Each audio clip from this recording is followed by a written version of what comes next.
Yo, yo, yo. What's good? What's good? It's STORMYBMAN, and I am live.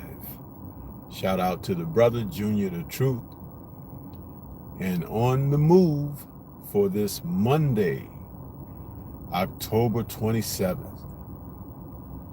2025. This is Alive, en route, on my way to the grind this morning. Just a little quick boxing talk. Throw a few ideas out there, a few opinions out there, and just call to mind some things that I have been really talking about, and it continues to manifest right before our very eyes. Grand Rising, brothers and sisters. See, we got Stephen L. the Mac in the building early. Raven is out there. What's good with you? Grand Rising to you. Listen, man, I know you guys heard that Kid Austin, Floyd Schofield Jr. has pulled out of his November 8th showdown against JoJo Diaz, which was supposed to take place on the undercard of Ortiz Jr. versus Lubin. Listen, you can't make this stuff up. I've talked about these young fighters of today, man. Everybody's got a reason. Pulling out of fights, not making weight, not being disciplined, getting the shakes, you name it. And these guys are checking all the boxes, man. This young man says that he had been in a training camp for about 12, almost 14 weeks, and the fight is still a couple weeks away. But how you going through all those weeks of training, and then you get right down to where it's just a couple weeks before your fight, and you claim an injury now? Oh, we were training before we even had a fight. The lack of professionalism is alarming, people. And I think a lot of this has to do with how the fighters are being paid today. You know, fighters not long ago were still having issues when it came to securing paydays. This recent generation, they're paid more lucrative than former generations could ever dream.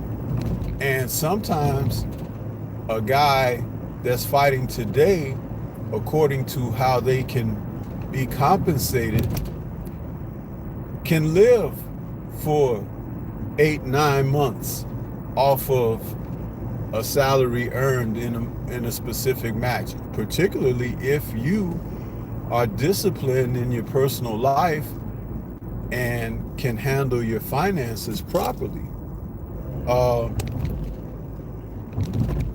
So they are fighting on their need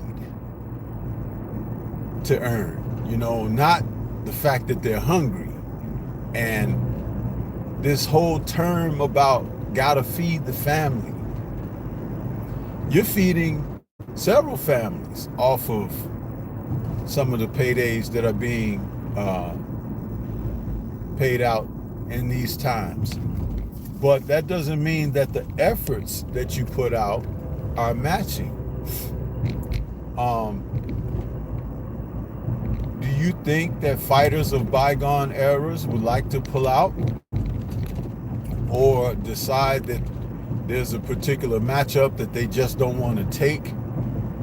And there have been guys who didn't take certain matchups, but what I'm getting at is when you're hungry, literally, when you really need to earn that coin, you'll get in there and you'll sacrifice, even if you have wounds, even if you have injuries.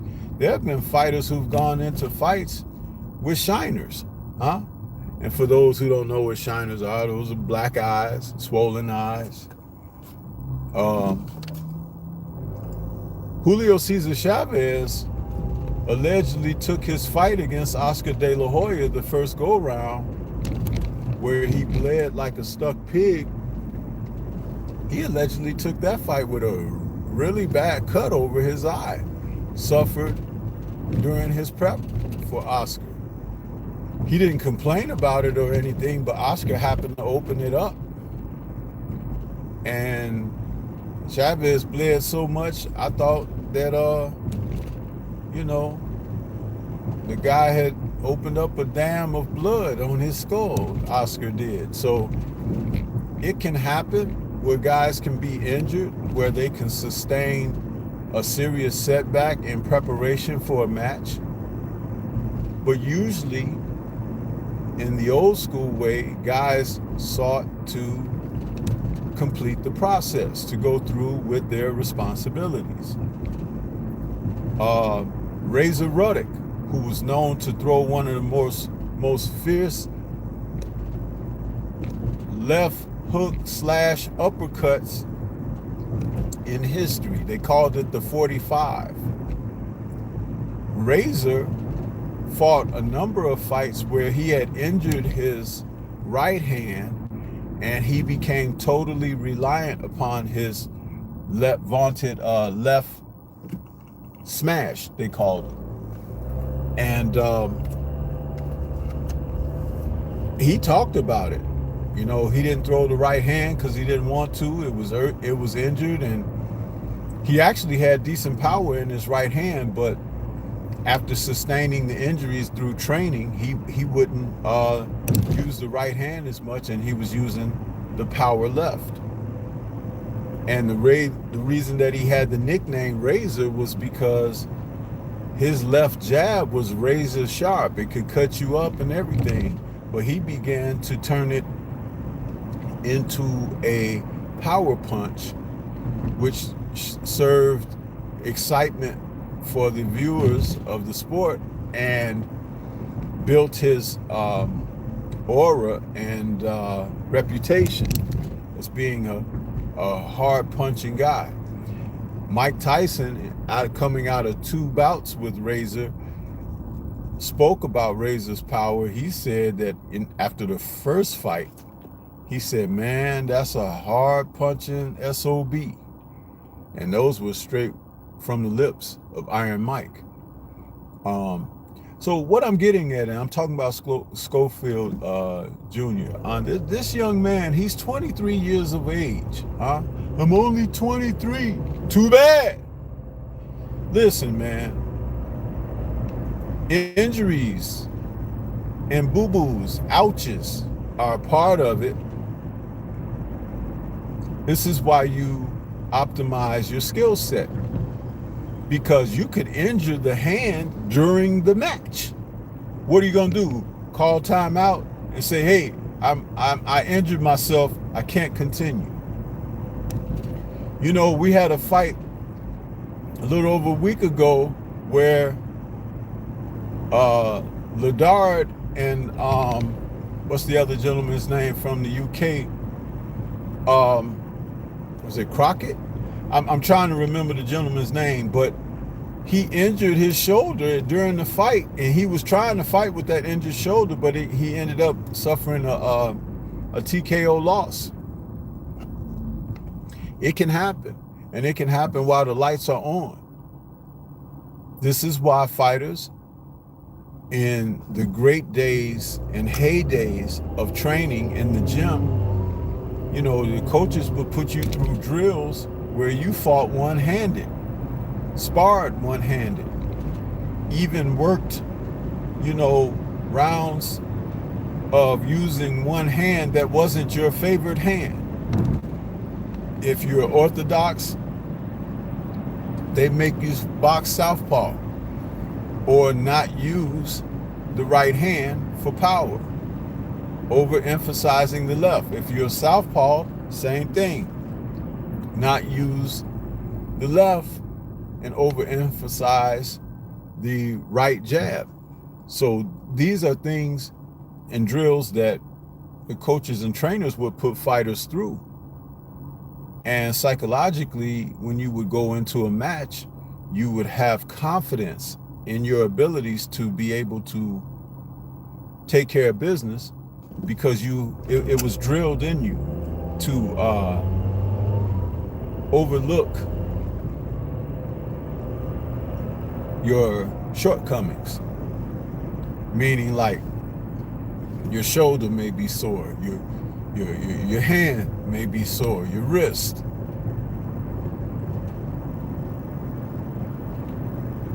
So we're seeing guys of today, they just pull out of a fight. Oh, I'm not gonna fight. It kind of reminds me of guys in Adrian. What's good with you? I see you out there. Guys, a few years ago here in Chicago, when Bill Cartwright was coaching the Chicago Bulls, and the Bulls had drafted Eddie Curry and Tyson Chandler. And they had a very young team, but a lot of young talent. But Bill Cartwright was not a good coach in the least. And he didn't know how to cultivate the talent. And it was an ironic thing, because he had been a former all-star center in the NBA. And you have two young men who could both play the center position, but you're going to make one a power forward, one the center, and you're not mentoring these guys. And they never developed under Cartwright's coaching regime. And that was very unfortunate, because these men were talented.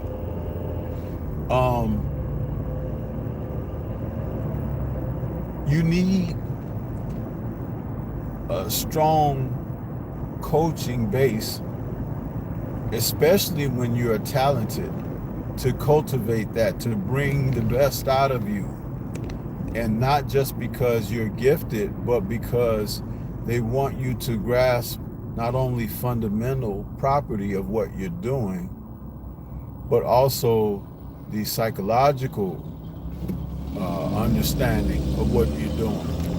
Because the more that you are developed psychologically, mental fortitude, the better you'll be in a position to do the things that are required of you under pressure or duress. The Schofields now have pulled out of, if I'm not mistaken, 3, if not 4 fights that were all set up for them. And if we last remember, it was the Shakur Stevenson fight where he pulled out, what was it, the week of or something like that, or 2 weeks before the fight. It was very close, coming up on fight date. Not dissimilar to this situation, because November 8th is just around the corner, you guys, where Virgil and Erickson are going to be facing one another. And that's a high-profile card. You should really want to be there, and you should really want to do what's necessary. Now, what was key in this announcement is they didn't say that the Jojo Diaz fight would be rescheduled. They just pulled out. Now, they can argue like, oh, well, we'll fight him again, or we'll, but dude, this was the opportunity right here. And Jojo is experiencing a resurgence in his own career after battling the demons of substance abuse and things of that nature, where he's trying to turn his life around, and he's fighting with a more dedication and purpose in the sport. It's just unfortunate that he had some time lapse through some of his younger years, and he's now an elder statesman in boxing. But Jojo Diaz has always been a fierce competitor and fighter to be respected. And it would have been a good showcase against Kid Austin, because Kid Austin is going to bring a physicality to a matchup, and maybe even a little bit of athleticism. But JoJo has the experience, you know, and he's not just going to back down because you have a hard punch or something like that. It's like JoJo is a man that commits when he's in there to engagement. And sometimes that can wear on a fighter's psyche. And then when you're talking about a young guy like Schofield,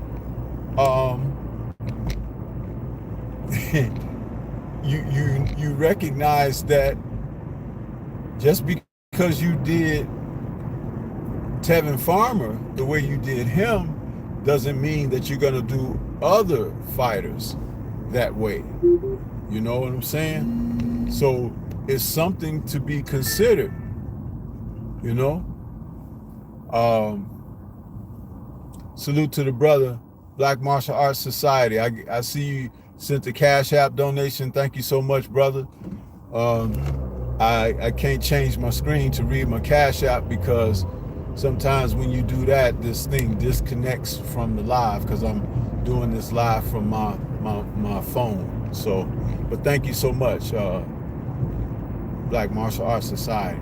Appreciate you, brother. Yeah, so I think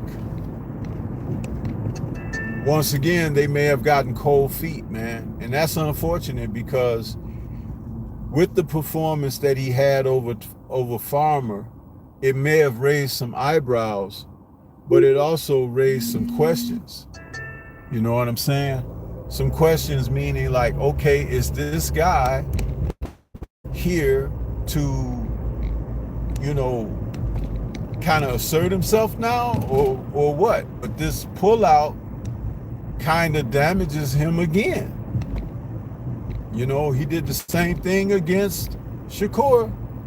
Salute to Stephen L. with that Cash App donation. Also, Grand Risings and good morning to you, man. Thank you so much, man, for the donation. Thank you. Personally, fighters who pull out of fights on more than one occasion should be placed in a specific space. And if you have a reputation, which now Austin seemed to have, of pulling out of events, whether they be major ones or whether he's not even featured but he's on the card or whatever, some kind of financial compensation needs to go to the other guy.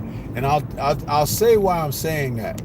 This high profile card where JoJo could have been showcased, where he could, even if he gave a good performance but didn't win, or if he got a draw out of it, or even if he upset Kid Austin, which could have happened because that's a, you know, that's a possibility.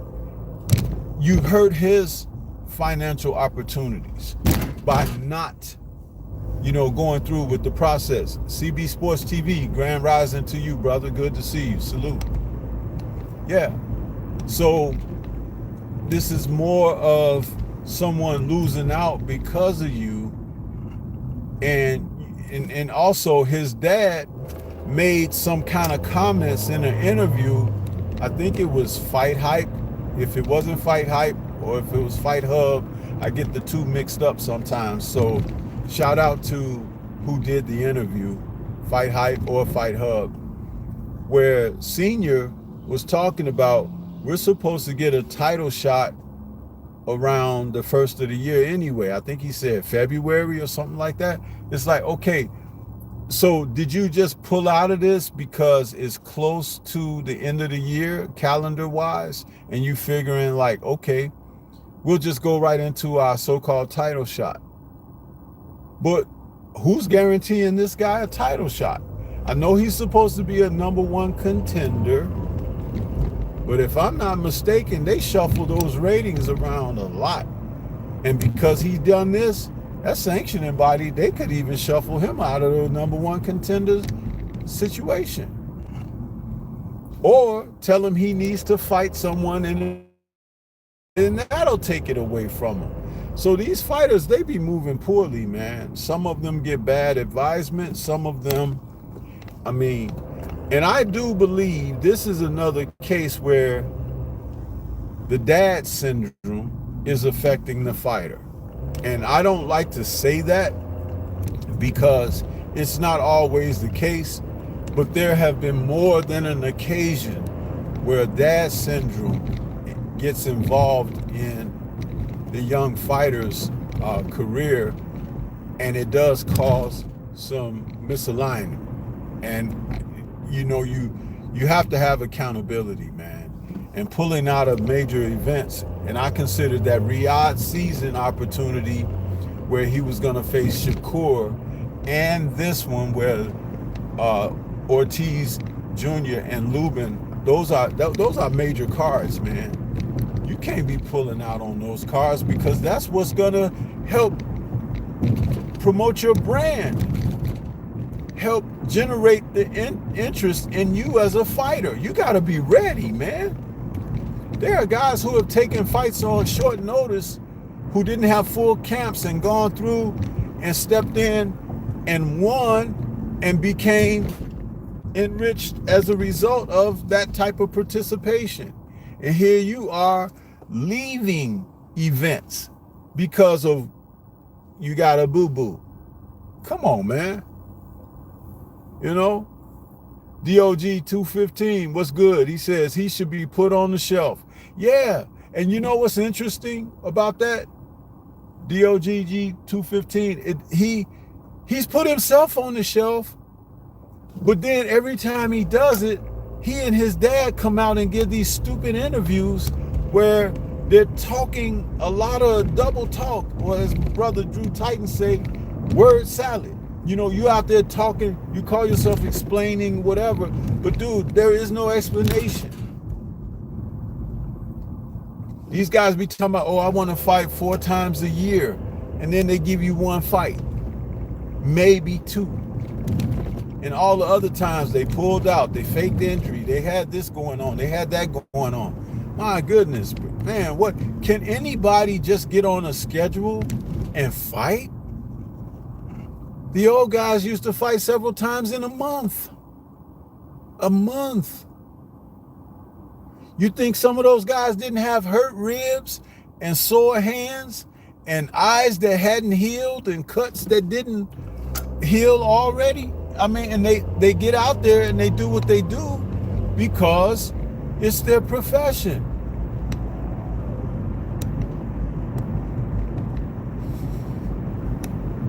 I don't know, man. It's just, but I've talked about this. I've talked about these young fighters and how their commitment isn't where it should be. A lot of them are not doing what they should be doing and preparing themselves in the proper way.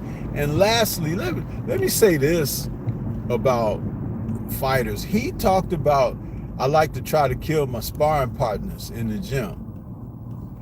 The gym is where you're supposed to learn, brother. It's the laboratory. It's where you're trying out theories and you're trying out problems and solving problems, and you're committed to calculation, game planning. That's what the gym is for.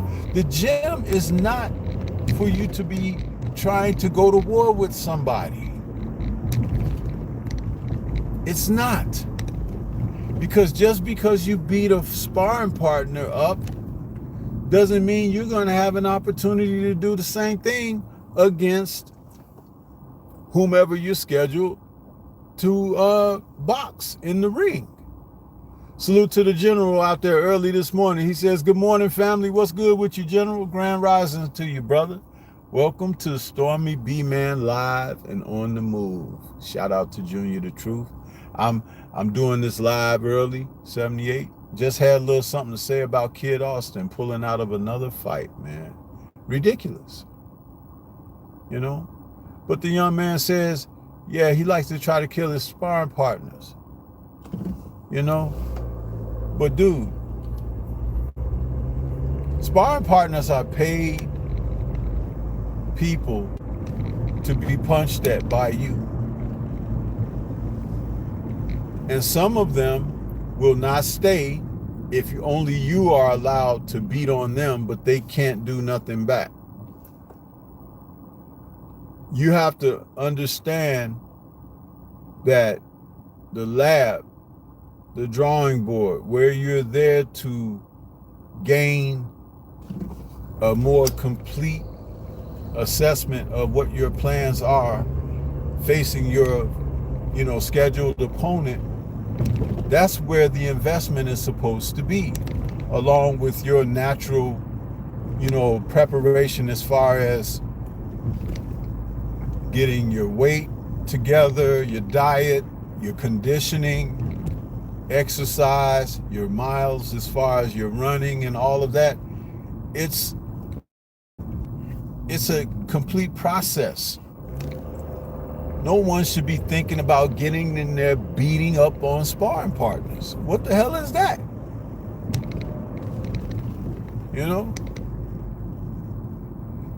But again, we get this from guys like this, and then they go on and they start talking, giving interviews. Oh yeah, we were really prepared to do this and prepared to do that. And his dad, you kind of get irritated listening to him because he has that little twang in his voice that sounds awfully, I don't know, man. You know the word for it. I ain't trying to start off talking like that early this morning, but no. Dude, get your butt in there and get prepared and be ready. You should be crying if your injury or your announced injury is real. You should be like, damn, we really wanted to be there on that Virgil card, because people are going to tune in to that Virgil card. People are going to be there and be ready for watch that. And let me say this about that fight in particular. It's not a cakewalk for Virgil Ortiz in the least. It's not. That's a damn good fight. And I'm glad that it's happening, because at least Virgil Ortiz is showing that he's willing to fight someone like Erickson Lubin, when some of these other guys are looking for tune-ups. Huh? Yeah. Get in there and fight somebody who's hungry like you. They may be a little older, but at the same time, hey, they're hungry. Remember, I talked about that earlier in this live. Being hungry, it makes a difference, as opposed to a guy who's considering it business, huh? Because for those who want to talk about business, huh? Why are they making all these stupid business moves? Can somebody answer that? Stupid business moves. But I digress. So the Scofields, man, they're fast, or have fastly earned the reputation of being untrustworthy. And sooner or later, the promoters are going to start to weed them out. They won't have the opportunities. They won't have that, consideration. Well, we're putting this card together. You guys want to get on this card? You're going to find yourself sitting around and your phone ain't ringing. And it's all going to be because of you. You got to do better. You got to make sure that you're always ready to go. But it's something about this modern culture, man, this Generation Z, man. I think that's why it's called Generation Z, because time's just about up. Z is the last letter in the alphabet, huh? That's it. No more after that. And it's probably not going to be no more y'all after this. because you don't have the ethic. You don't have the spirit of prosperity and perseverance. You guys want yours right here and right now, the microwave society, huh? Warm it up fast with all the nuclear radiation and everything. That's y'all. We used to heat stuff up on the stove and in the oven, huh? You guys want to nuke everything, huh? Just like your world leaders, huh? Yeah, it's what it is. I'm telling the truth. People don't like the truth either. You know why? Because the truth makes people feel a little sour, huh? The taste in the mouth, huh? Feels like you've been chewing on grapes that have spoiled, or sucking on limes, huh? Yeah. Because you don't like something of convenience. I was always taught that when you work for something and you achieve and acquire and are able to purchase and maintain, that makes you feel better. It gives you a sense of accomplishment because you put that work in. Hen Dog, what's good with you? Salute to you. Black Party Media Voice, what's good with you? Peace to you. Yeah. So working for something, knowing that you slaved over the coals, huh? And your rear end got singed a little bit, and you be like, man, that hurt. But guess what? I found this diamond. I went through it, but I found the diamond. Yeah. Where are pearls found? Huh? Buried deep in the oceans, huh? At the bottom, inside of shells that are hard to crack open.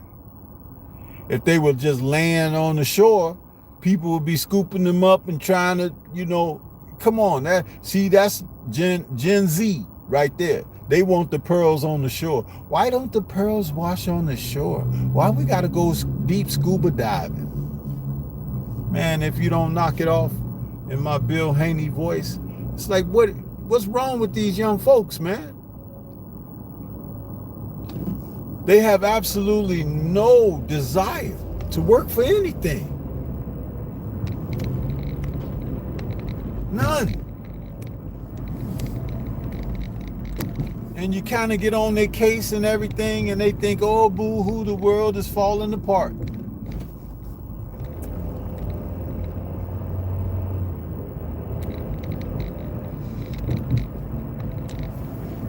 All that softness, man, need to be knocked off. Softness. It's not benefiting anyone.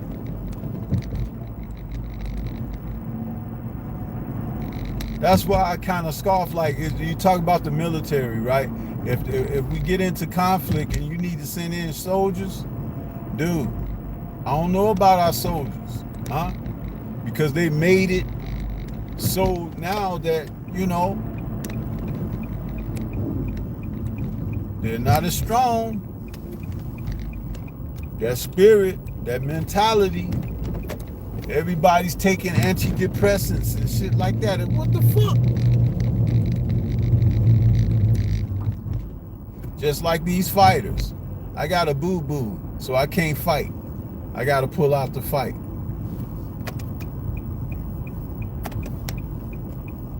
Tommy Hearns broke his pinky finger. He was scheduled to fight Marvin Hagler. He was a super welterweight champion at the time. Marvin Hagler was the middleweight dominant champ at the time, of course. And Hagler was like,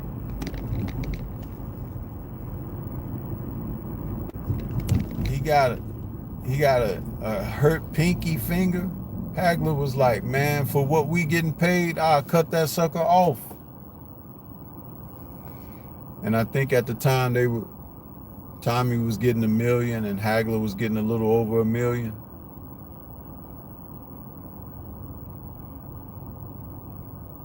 Lewis Hinton, what's good with you? Aladdin Saddam, good morning.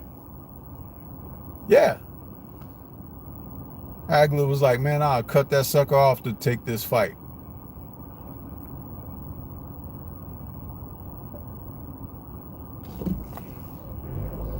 we're just in a different era, man. We're in a different era, time and space, where people don't have the same emphasis anymore on what they used to have. They don't have that mindset anymore. You know, sun up to sundown, labor, huh? Getting into the mix, getting out there to take care and handle your business. These guys today, they like that, what do you call that? That vacuum cleaner that you put down, the robot vacuum. It supposedly go around and bumps into the walls and changes directions and all that. No, man. Get your butt up and vacuum the house. You don't need that. And better yet, get a broom and a dustpan and mop and sweep. Shit. Everything is convenient. And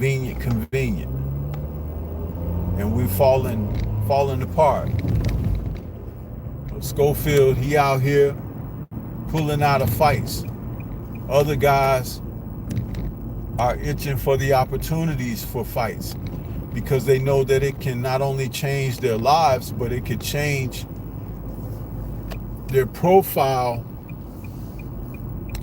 as far as where they are in the sport. And you got all of them out there talking like they are the greatest. What they bring to the table is the brand or whatever. But if you can't make it, you can beat up sparring partners, but you can't make it to the fight. Foolishness. There's tons of people out here like that, bro. Tons of them.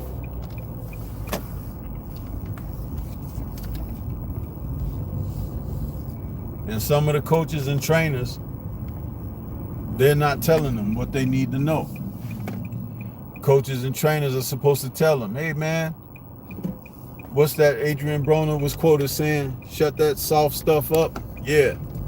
The coaches and trainers are supposed to be telling them that too. Hard Knocks Gym. You coming in here, you got a boo-boo. Toughen up. Use the other hand. You got two of them.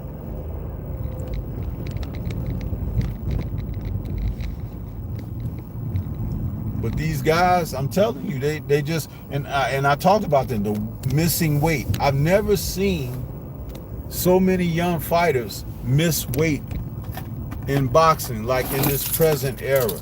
We got so many dudes that are missing weight. My goodness. It's like a pandemic of guys can't get their act together, missing weight.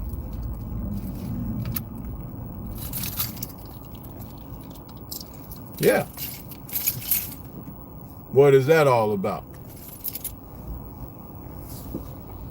You undisciplined? You haven't been taught how to cut weight properly? You've lost your discipline in your life and living outside the ring, that you get woefully out of shape?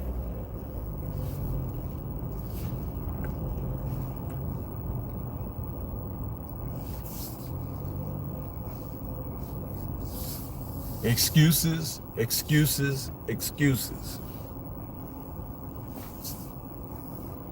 When was the last time you heard a fighter show real accountability, where they say something like, you know what, I'm not living right, I haven't been doing the things I need to do, let me tighten things up, let me XYZ, whatever, right? When was the last time you heard that? Never.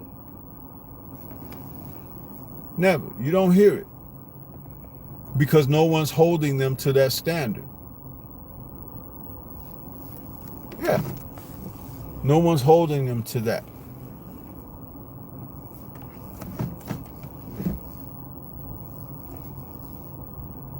And you can see it. It's like more and more. These guys, they're pitiful.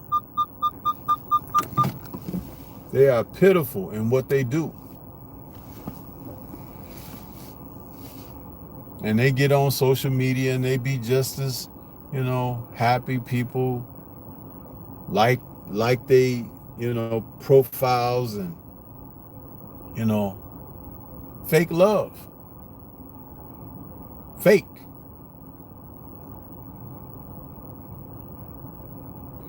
Lewis Henn says, or just fight closer to your natural weight. And the reason they don't want to do that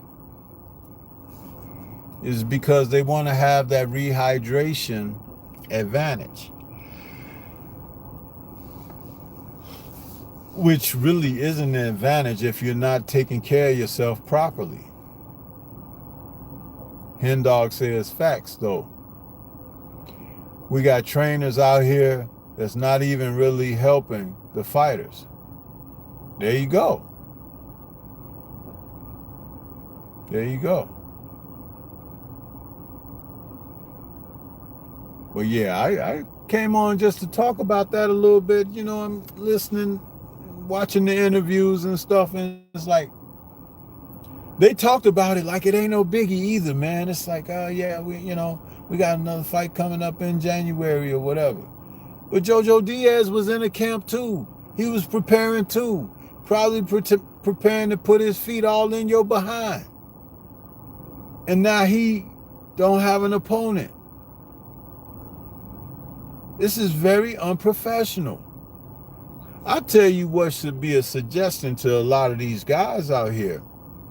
Have a clause put in your fight contract that if this guy pulls out, you give a time frame to your liking. That if they pull out before this time frame or whatever, we are due a certain amount of revenue for having, because fight camps cost, man. You bring in people that you pay for sparring. Sometimes you have lodging, sometimes you have meals and things of that nature. It's like, it's a business. Yeah, that's the business of boxing. Huh? The part that many who watch when you come out on fight night, they don't think about those things.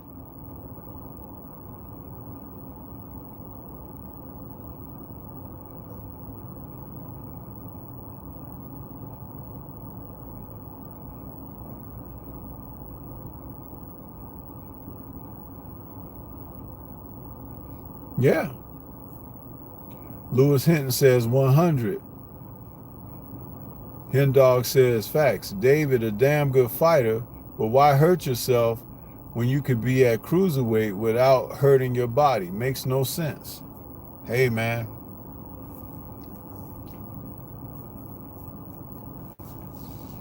A lot of things with boxing don't make sense, brother. A lot. But yeah, I'm going to get ready to get on off of here, brothers. I appreciate you guys tuning in, checking me out. I see the likes is kind of nice right now. Thank you so much for the support. Thank you so much for the brothers that donated to the Cash App this morning.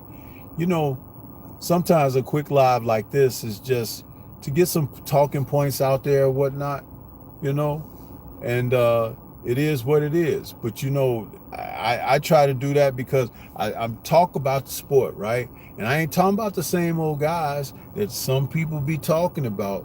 But this right here had to say something about it, because guess what? This young man, he's having an impact on the sport quite negatively. And anybody who would be around that weight class, and that could be a potential person that you might face, you may want to reconsider. Because the guy he'll have you going through a whole camp and then pull out on you.